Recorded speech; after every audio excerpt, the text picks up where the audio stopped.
Fusca. Como é que pode, né? Um carro redondo, desenhado na década de 30, ter feito tanto sucesso no mundo e mesmo depois de 20 anos que não se fabrica mais, ainda tem criança de 3, 4 anos na rua que quando vê um, pega o adulto e aponta e fala, olha, um Fusca. Como que pode? Como é que explica? 25 milhões de unidades produzidas, basicamente no mesmo modelo, redondinho, capozinho, igual, com pouquíssimas, na verdade houveram milhares de mudanças, mas com pouquíssimas, aparentemente com pouquíssimos detalhes. Como é que faz? Meu nome é Thiago Sonda e eu sou jornalista especializado em história do automóvel e promotor do Pé na Tábua, o PNT, o mais legal evento para os antigos do universo. Pessoal, o Fusca nasce como um projeto muito maluco. Não dava para ser normal uma pessoa querer desenvolver um automóvel que não tinha nada a ver com aquilo que se produzia na época, tinha que custar pouco, tinha vários motivos que fizeram esse automóvel existir. As perguntas mais comuns que as pessoas fazem, é verdade que o Fusca foi criado pelo, eu vou colocar aqui um pi, se eu falar o nome dele é perigoso começar, a hora que dá a legenda, começar a me bloquear, né? Mas sabe aquele cara lá do bigodinho, da Alemanha? É esse cara aí. Pois é verdade, sim. Né? O pessoal às vezes fala tanto de onde já se viu, quando eu sou contra, eu nunca mais vou andar de Fusca. Então, o pessoal só quer saber quando se convém, né? Então deixa eu contar uma coisa. Quando esse cara assumiu a presidência da Alemanha em 1933, o plano de governo dele era ele ser uma pessoa, um populista, ele ser muito reconhecido e ele fazia trabalhos para o povo.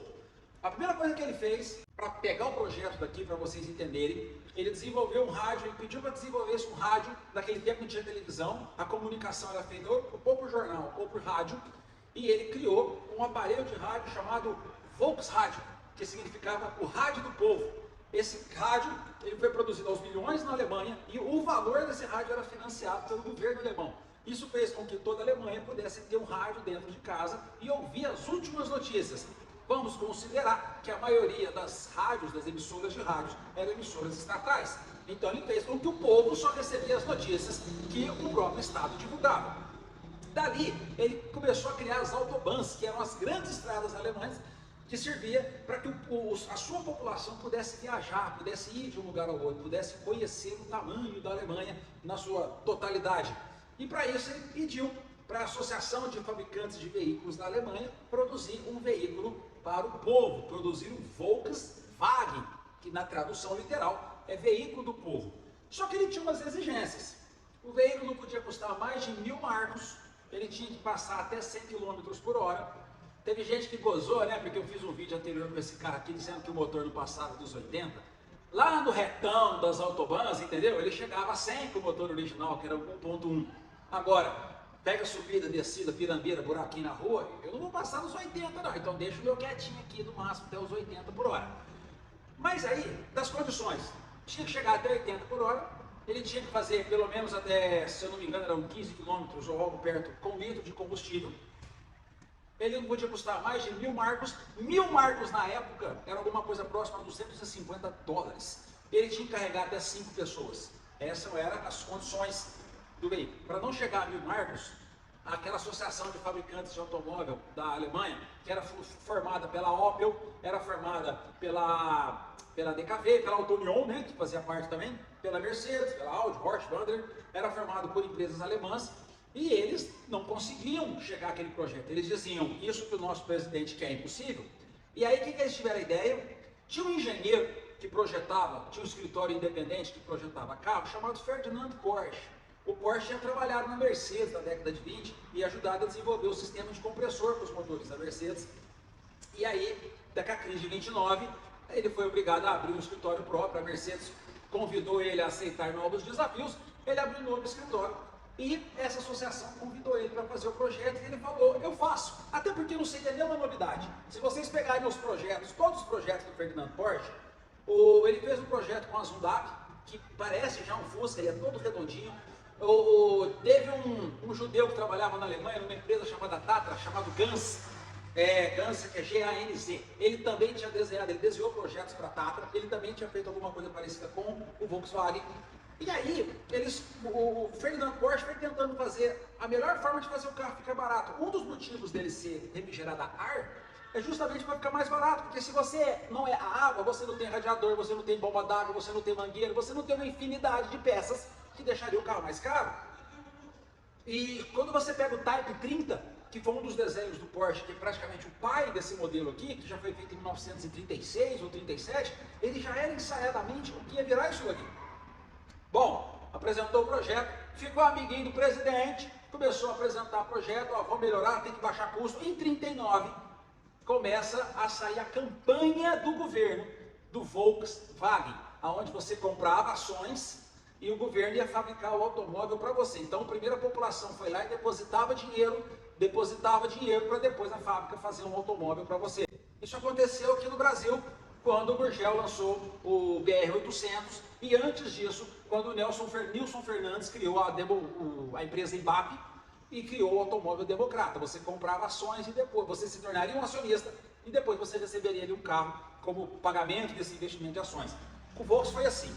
Acontece que em 39 a Alemanha entra na Segunda Guerra Mundial, resolve brigar com o mundo inteiro, e aqueles veículos da primeira leva, ao invés de ter sido usado para quem comprou, ele acabou sendo usado por próprio exército alemão. O Ferdinand Porsche acabou adaptando algumas carrocerias para uso militar, então criou o Jeep, criou o Skiwagen, que era o anfíbio, e alguns automóveis foi até 1945, quando a Alemanha perdeu a guerra, foi bombardeado e todas essas coisas.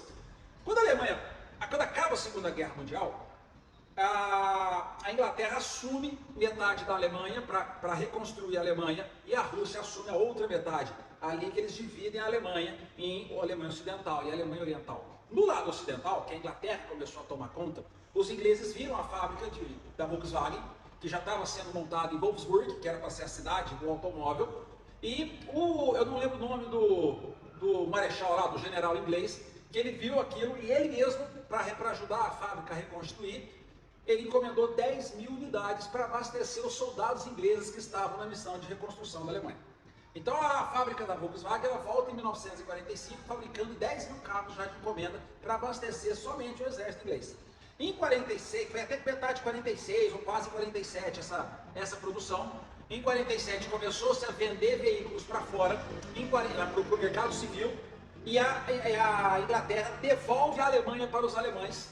E aí entra o Nordhoff, que foi o presidente da Alemanha, o presidente da Volkswagen, e ele veio da presidência da Opel, que era da divisão de caminhões da Opel. Ele já era da área, né, automobilística, foi ser presidente da Volkswagen a partir de 1948, e em 48 eles abrem também a exportação para o mundo. Os Estados Unidos passam a conhecer o carro, o Brasil passa a conhecer o carro em algumas unidades independentes que entraram aqui em 49, ou alguns alemães que vieram morar no Brasil e trouxeram esses carros na mala, como parte da bagagem. Aí, em 1950, uma empresa que já tinha estabilizado no Brasil desde 1946, chamada Brasmotor. A Brasmotor, ela tinha também uma empresa que fabricava geladeira chamada Brastemp, que era Brasil Temperaturas. A Brasmotor era Brasil Motores, e ela tinha uma concessionária também, que se eu não me engano era Savico. Me corrijam aqui nos comentários se eu não estiver errado. Sabrico. E eles, em 1950, a Brasmotor importou para o Brasil a primeira leva na importação oficial de Fuscas e Kombis para o Brasil. Tanto que a Kombi começa em 1950, depois de um protótipo em 49. Aí, para aproveitar o parênteses da Kombi, como o Fusca foi o primeiro carro fabricado pela Volkswagen, ele era chamado lá na fábrica de T-Transporter T1. E quando fizeram a Kombi, ela passou a ser o T2, porque ela era o Transporter número 2. É por isso que toda a peça de Fusca, aquele part number, começa com 1, inclusive o modelo de carroceria, e toda a peça de Kombi começa com 2, inclusive o modelo de carroceria. Então, em 50, o Brasil começa a trazer, a Brasmotor começa a trazer, e ela, até por um plano de incentivo fiscal do governo, era mais barato você trazer veículos em CKD. CKD é um termo inglês que significa completamente desmontados, porque você trazia o carro desmontado, mas partes dele que fabricava no Brasil você não precisava importar. Então, se no Brasil já fabricava o vidrinho, que era reto, nessa época, você não precisava importar o vidro. Se o Brasil já fabricava os pneus, não precisava. Se o Brasil fabricava essa lente, não precisava trazer. E isso fazia com que você trazendo desmontado, você não estava trazendo partes de automóvel, você trazia tantas toneladas em aço, você trazia tantas toneladas em Borracha não, porque o Brasil já produzia seus pneus. Você trazia tantas toneladas em baquelite, isso vinha. Se fosse produto industrializado, mas de primeira ordem, né? Não aquele IPI que a gente tem hoje pagando, e era mais barato o imposto para você montar o automóvel aqui e vender como automóvel. Assim a Brasmotor fez até 1953, quando a própria Volkswagen olhou a movimentação no Brasil e falou, opa, falei, a gente pode montar uma linha de montagem lá também. E a Volkswagen veio para São Paulo, montou também uma linha de montagem, e aumentando o incentivo do governo, quando o Juscelino Kubitschek entrou em 1955, ele criou o GEA, que era o Grupo de Engenheiros da Indústria Automobilística. Era um grupo de pessoas que podiam ir na sua empresa e eles aprovavam a sua empresa para dizer, olha, a sua empresa tem condição de ser uma fábrica nacional, você agora é um fabricante nacional de veículos. Desde que, se você produzisse veículos utilitários, 50% do peso bruto pode ser nacional e 50% pode ser importado, ainda assim você é nacional. Se você for produzir veículos de passeio, esse índice vai subir para 70%, 70% tinha que ser de produto nacional. Considerando que o Brasil tinha na época, ele fez com que todo mundo preferisse montar primeiro o utilitário. É por isso que a Volkswagen em 57 ela começa a produzir a Kombi e só depois em 59 que ela começa a produzir o Fusca, que naquele tempo não chamava Fusca, chamava sedã duas portas, era o Volkswagen sedã duas portas. Então vocês entenderam, é curioso dizer isso, mas a Kombi começa no Brasil antes mesmo do Fusca, e eu estou falando já em 1959. E essa regra do utilitário serviu para várias empresas, tanto que a Willys aqui no Brasil começou produzindo primeiro o Jeep, depois a Rural, que era um utilitário, e só depois o Aero Willys, que era um automóvel. Isso fez com que quem mais? A DKV. A DKV e a Vemag, ela começou primeiro fazendo a Vemaguete em 56, porque a Vemaguete era tida como uma caminhoneta universal, ela era tida como uma Rural, e só depois, em 58, que ela foi produzir o primeiro carro de passeio, que era o Belcar. Isso explica porque que a Chevrolet e a Ford, que já estavam aqui montando carros desde os anos 20, a Ford mais precisamente em 19 e a Chevrolet começa em 25, começaram somente com utilitário. Passou os anos 60 inteirinho praticamente sem produzir nada de veículo de passeio. A Ford só foi começar em 67 com o Galaxy e a Chevrolet só em 69 com o Opala. Antes disso, era só Chevrolet Brasil, Veraneio, G14, a Ford com F350, F100, F600, era somente os utilitários.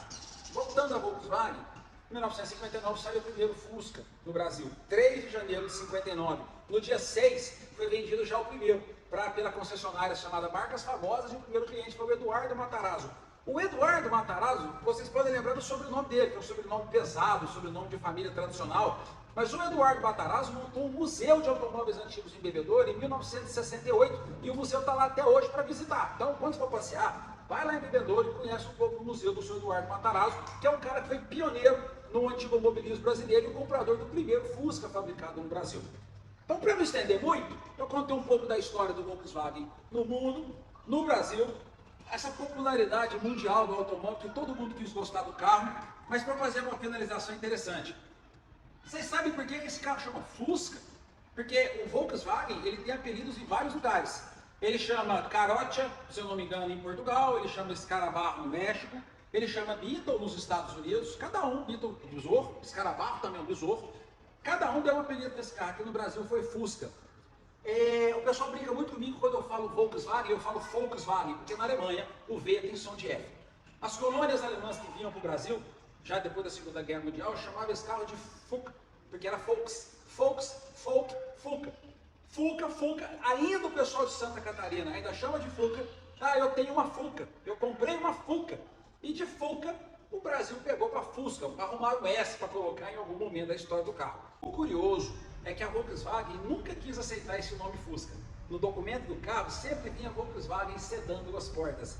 Somente em 1983, aí me corrijam nos comentários, que eu não lembro se foi 82 ou 83, que pela primeira vez a Volkswagen desceu do salto e aceitou o nome Fusca e começou a vir na tampa escrito Fusca nos seus automóveis, no seu sedã duas portas, e assim se repetiu também quando ele para em 86 e volta em 93 com aquele Fusca Itamar. Outro caso raro no Brasil, que o pessoal talvez não se recorde, mas o Fusca, eu acredito que é um dos poucos casos no mundo de um automóvel que para de fabricar e 6 anos depois, por uma iniciativa presidencial, ele volta a ser fabricado, onde tipo, pega as prensas aqui, vai lá quem que fazia o paralama, tanto que eles falam que quem fabricou a Volkswagen no Itamar foi a Zito Pereira, porque a Zito Pereira era uma empresa que fornecia peças para o mercado paralelo. Então o Fusca Itamar não fabricou Fusca no Brasil de 87 até 92, com exceção daquelas 6 unidades históricas que eles dizem que fabricou em 87, mas isso é um ponto fora da curva. O Brasil ficou 6 anos sem produzir um carro, aí do nada, era como se hoje voltasse a produzir a Kombi, que parou em 2013. Pode até ser que aconteceu no mundo, em algum outro lugar do mundo, uma coincidência dessa, mas eu só conheço aqui no Brasil o único carro do mundo que parou de fabricar e voltou a ser produzido. Foi até 96, mas ainda existia um país que fabricava o Fusca ainda. O México fabricou o Fusca até 2003, na fábrica de Puebla. A última série, inclusive, do Fusca foi uma série chamada Puebla, que foi a despedida em 2003, e eu acredito que alguma coisa entre 20 e 25 unidades vieram para o Brasil, todas para atender o mercado de coleção e muito provavelmente deve estar rodando por aí em alguma coleção. Pessoal, é isso. Falei um pouquinho só, porque não dá para a gente se estender muito, porque o assunto Volkswagen é infinito. Não dá para falar que é gigante, mas ele é infinito, não tem fim. Então, falei um pouquinho, espero que tenham gostado e até o próximo vídeo.